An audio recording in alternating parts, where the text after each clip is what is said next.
Hello guys. आज हम जानेंगे बैटल ऑफ प्लासी के बारे में। तो चलिए स्टार्ट करते हैं। बैटल ऑफ प्लासी के बारे में जानने से पहले हम जानते हैं कि बंगाल में क्या एक्सपोर्ट होता था, बंगाल की क्या कंडीशन थी। तो स्टार्ट करते हैं। Export from Bengal. अब बंगाल से जो एक्सपोर्ट होता था यूरोप के लिए, वो सबसे ज्यादा रॉ मटेरियल ही एक्सपोर्ट होता था, जैसे कि सॉल्ट पीटर हो गया, राइस हो गया, Indigo, paper, sugar, silk, cotton textile and handicraft. अब ये जो एक्सपोर्ट होता था पूरे एशिया में से, तो 60% जो था वो तो सिर्फ बंगाल से ही एक्सपोर्ट होता था। तो आप देख सकते हैं कि इंडिया में कितना सारा रॉ मटेरियल पाया जाता था, जिसकी वजह से इतनी यूरोपियन कंट्री यहाँ पर आई और इन्होंने यहाँ पर वॉर्स की और अपनी ट्रेडिंग कम स्टेब्लिश की। तो जो ब्रिटिशर थे उन्होंने अपनी फैक्ट्रीज यहाँ पर एस्टेब्लिश कर दी थी, जैसे कि बालासोर में, हुगली में, कासिम बाजार, पटना एंड ढाका में। अब ये जो फैक्ट्री उन्होंने एस्टेब्लिश की थी यहाँ पर, वो अपना जो एक्सपोर्ट और इंपोर्ट गुड्स था वो यहाँ पर वो स्टोर करते थे। अब 1619 में क्या होता है कि जो इंग्लिश है वो अपना फाउंडेशन यहाँ पर इस्टेब्लिश कर देते हैं बंगाल में अपनी सेटलमेंट के लिए। अब बंगाल जो है वो बहुत ही ज्यादा, वहां से रॉ मटेरियल मिलता था जो वो एक्सपोर्ट करते थे और वहां से वो बहुत ज्यादा प्रॉफिट कमाते थे, तो इसलिए वो बंगाल को ही अपना मेन पॉइंट बनाना चाहते थे। अब कंपनी जो है वो मुगल एम्पायर को जो है 3000 पर एनम पे करती थी और वो पूरे साल ट्रेड कर सकती थी। अब ये जो 3000 है, अगर हम इसे देखें तो वो 350 पाउंड ही बनता है, लेकिन वो जहां से वो कमाती थी एक्सपोर्ट कर कर बंगाल से, वो कमाते थे 50,000 पाउंड। तो आप देख सकते हैं कि कितना ज्यादा वो खुद कमाते थे और कितना कम वो पे करते थे। अब क्या होता है, अब हम जानते हैं कि जो बंगाल के नवाब थे उनके बारे में। मुर्शिद कुली खान जो है वो नवाब बनते हैं 1700 में बंगाल के, और वो 1727 तक वहां पर रूल करते हैं। अब उनके बाद उनका जो सक्सेसर होता है वो सुजाउद्दीन था, उनका दामाद। वो 1739 तक वहां पर रूल करता है। अब उनके बाद क्या होता है कि जो सरफराज है, मुर्शिद कुली खान का बेटा, वो इनकैपेबल सन था मुर्शिद कुली खान का। तो वो अपना राज स्टेब्लिश करता है, वो वहां पर का नवाब बनता है, लेकिन फिर 1739 से 40 तक वो रूल करता है। उसके बाद उसे अलवर्दी खान मार देता है और खुद जो है वो बंगाल का नवाब बन जाता है।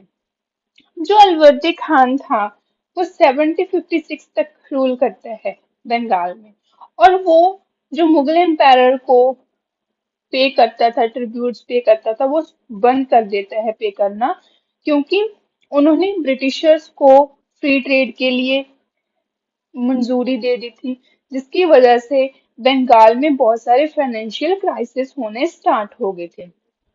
अब क्या होता है कि जब वो मुगल एम्पायर को ट्रिब्यूट्स पे करने से मना कर देते हैं, तब उसके बाद जो बंगाल है वो बहुत ही ज्यादा प्रोग्रेस होना स्टार्ट हो जाता है, उसमें बहुत सारी प्रोग्रेस आ जाती है।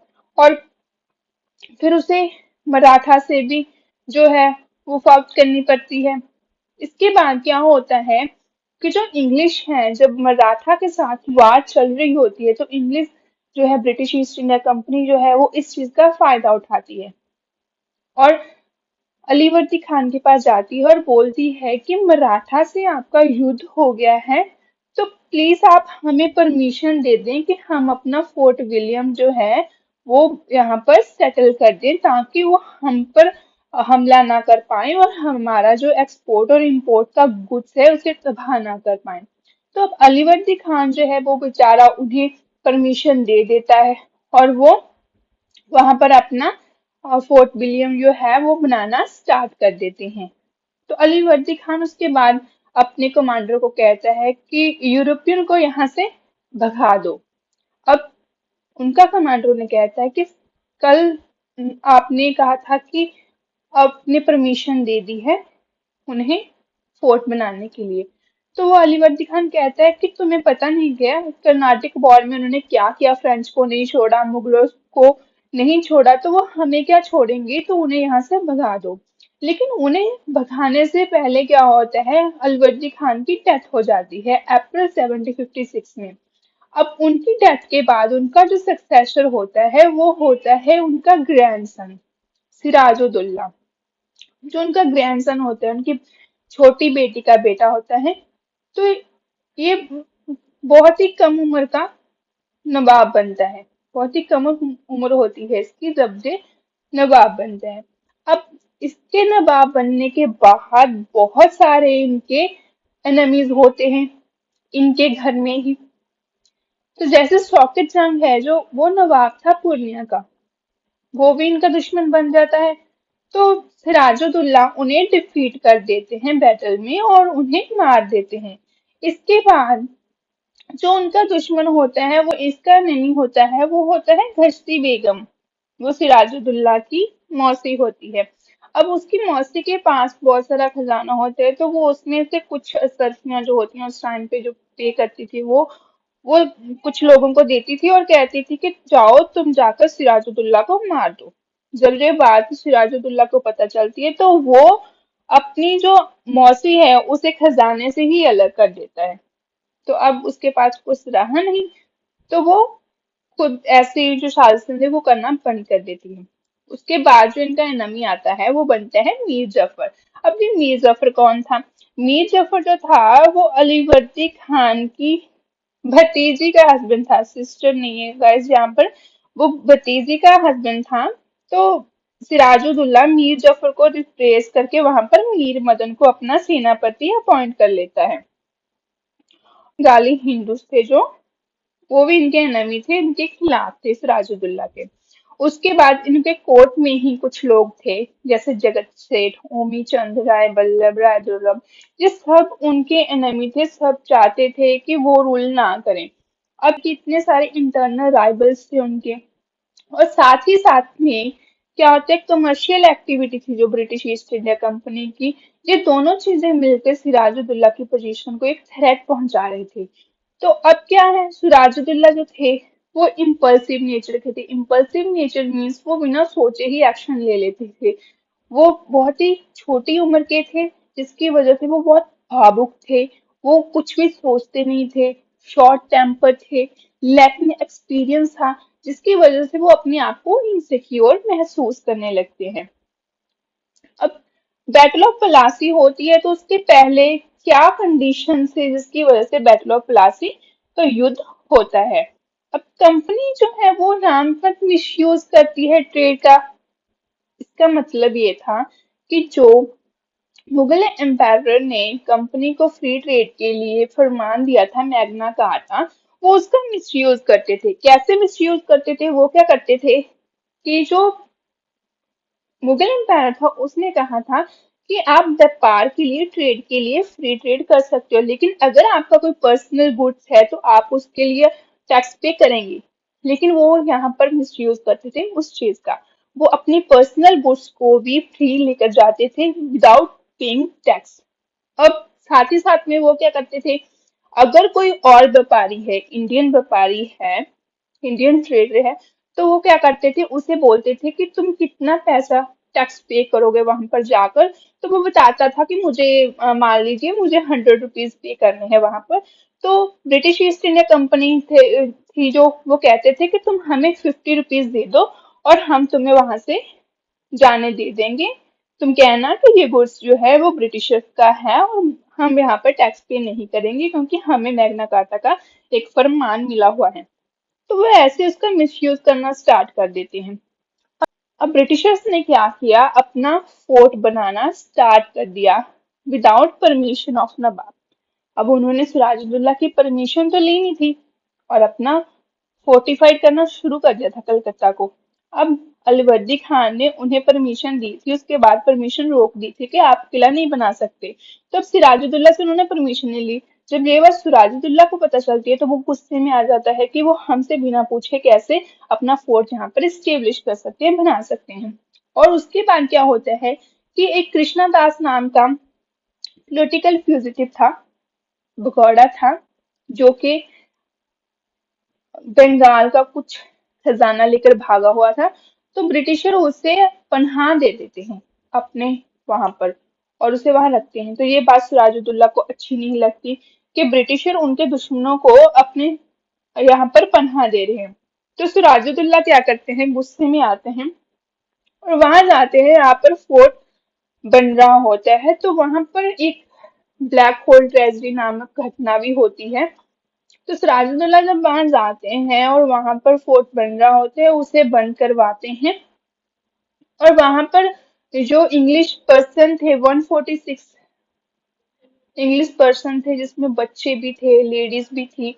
तो उन्हें एक बहुत ही छोटे से कमरे में, जिसे हम तायखाना भी बोलते हैं, उसमें बंद कर देता है। और सफोकेशन की वजह से 123 पर्सन की तो डेथ हो जाती है।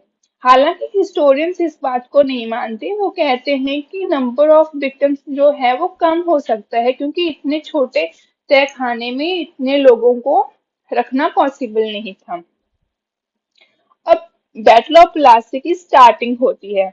अब जो रॉबर्ट क्लाइव था, उसे ये बात पता चलती है कि कैसे ब्लैक होल ट्रेजेडी हुई है। तो वो अपनी आर्मी को लेकर बैटल ऑफ प्लासी के लिए निकल पड़ता है। अब रॉबर्ट क्लाइव की आर्मी जो थी वो बहुत ज्यादा स्ट्रांग थी, तो उसे कोई डर नहीं था। वो बैटल के लिए निकल पड़ता है। अब क्लाइव क्या करता है, एक सीक्रेट अलायंस करता है। किनके साथ? सिराजुद्दौला के कोर्ट के मेंबर्स के साथ।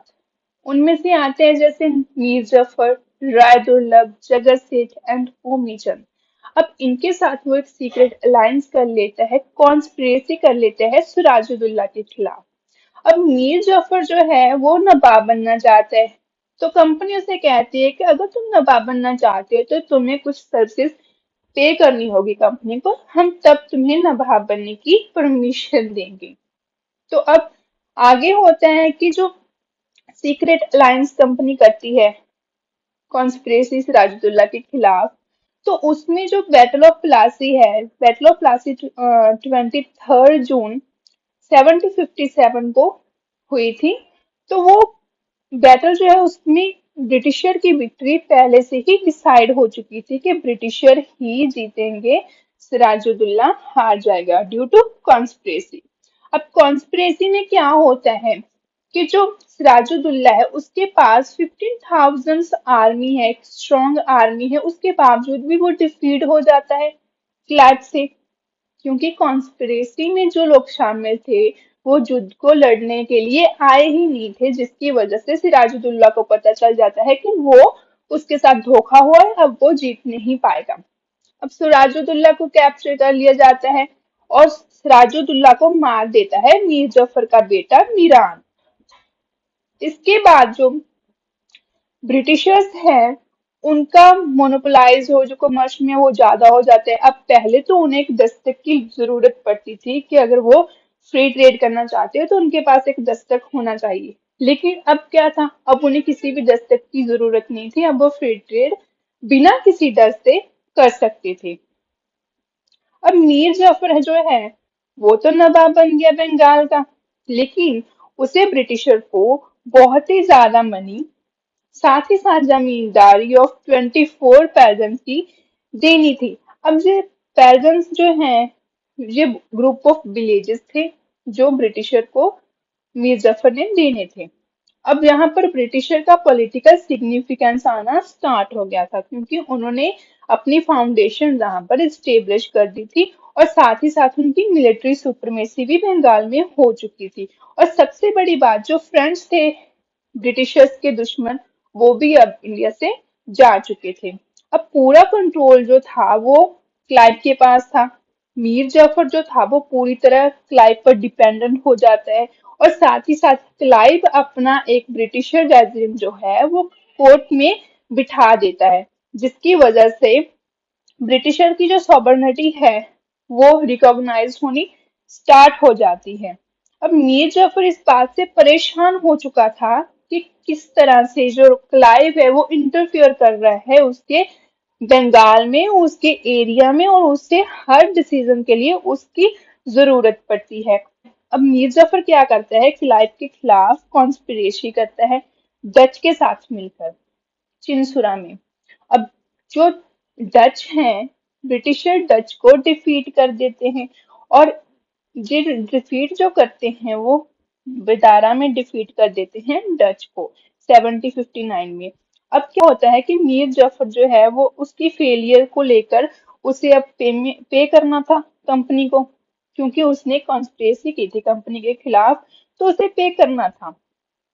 तो इसके बाद जो मीर जफर का बेटा है मीरान, उसकी भी डेथ हो जाती है। तो यहाँ पर भी वॉर स्टार्ट हो जाती है नवाबशिप के लिए कि कौन सक्सेसर बनेगा। तो जो बंगाल का नवाब है वो, उसके लिए फाइट जो होती है वो मीर कासिम, जो दामाद था मीर जफर का, और मीरान के बेटे के बीच में ये जो है फाइट स्टार्ट हो जाती है। अब बंगाल का न्यू नवाब बन चुका था मीर कासिम। मीर कासिम ने नवाब बनने के लिए ब्रिटिश ईस्ट इंडिया कंपनी के साथ एक ट्रीटी साइन की थी, जिसे treaty of in 1760 treaty of 1760 भी कहा जाता है। मीर कासिम ने जहां पर ब्रिटिशर्स से प्रॉमिस किया कि वो कुछ डिस्ट्रिक्ट हैं जो वो ब्रिटिशर्स को दे देगा, जैसे कि बुर्दवान, मिदनापुर, चिटगांव, ऐसे जो डिस्ट्रिक्ट थे वो मीर कासिम ने ब्रिटिशर्स को देने थे। और साथ ही साथ में क्या था, अब क्या होता है कि उसे हाफ ऑफ द शेयर चुन्नम ट्रेड ऑफ सेल्फ भी देना था, और साथ ही साथ ह्यूज अमाउंट जो पे करनी थी वो ब्रिटिशर्स को, जैसे उसे 5 लाख रुपीज पे करना था। अब ब्रिटिशर्स क्या चाहते थे, ब्रिटिशर्स चाहते थे कि जैसे उन्होंने साउथ में किया था, साउथ में रिविलरीज कराई थी। अब ब्रिटिशर्स क्या चाहते हैं कि जैसे उन्होंने साउथ में किया था वैसे वो नॉर्थ में भी करें। कर्नाटक वॉर हुई थी तब उन्होंने कैसे वॉर ऑफ सक्सेशन करवाई थी, तो ऐसे ही वो यहाँ पर भी चाहते थे।